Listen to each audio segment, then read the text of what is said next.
You will keep struggling to meet up with certain possibilities until you come to the extent where you say to God that not my will, but your will be done in my life.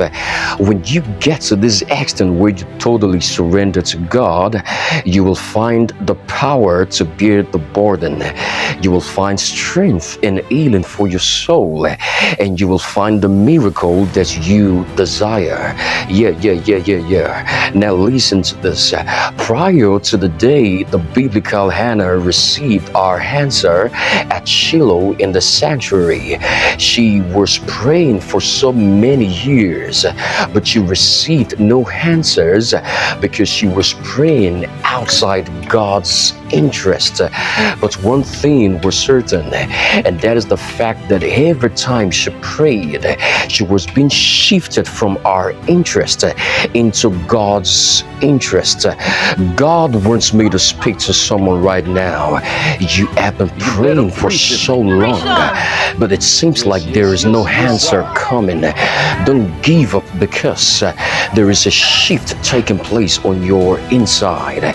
You are shifting from that Hannah who wants a child for herself into the Hannah who wants a child that God will take from her and make him a blessing to all nations. You are shifting from selfish to selfless, from sinful to righteous, from useless to useful in the sight of God. And so every time you genuinely pray and you don't see results on the outside, you have to check within, because you may be yet to know that you are already shifting from your point to God's point. Yes.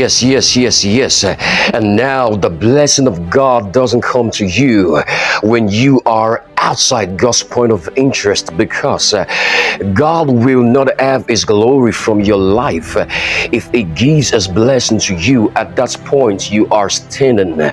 So you will have to shift and come to God's point of view. That shift is called transformation. And the more you shift from your interest into God's interest, the more you get transformed into His image. This is why the essence of every blessing that God gives to you is to shift you from what you look like, and is to shift you from what you want to look like into what He wants you to look like. That image is the picture that He wants you to get conformed to.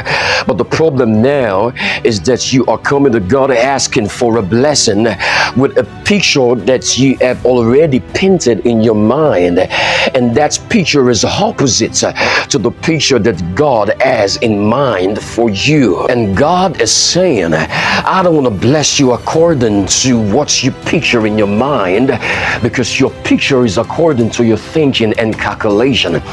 But I'm the God who can do exceedingly abundantly above all that you can ask or think. So I want you to push your picture aside and adopt my picture and make my picture your vision, and then you will see the manifestation of my blessings. But you are saying no. You are saying you want to look like the picture of that person in your church that is blessed. You are saying you want to look like the picture of that person in your family that is blessed. But God is saying no.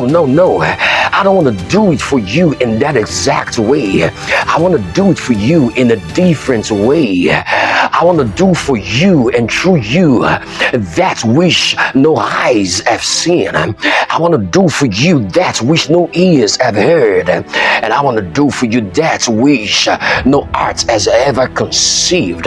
So I want you to drop your picture. I want you to stop bringing your picture to this equation. I want you to start working by my picture, because it is only when you work by my picture that you will see my spirit in motion.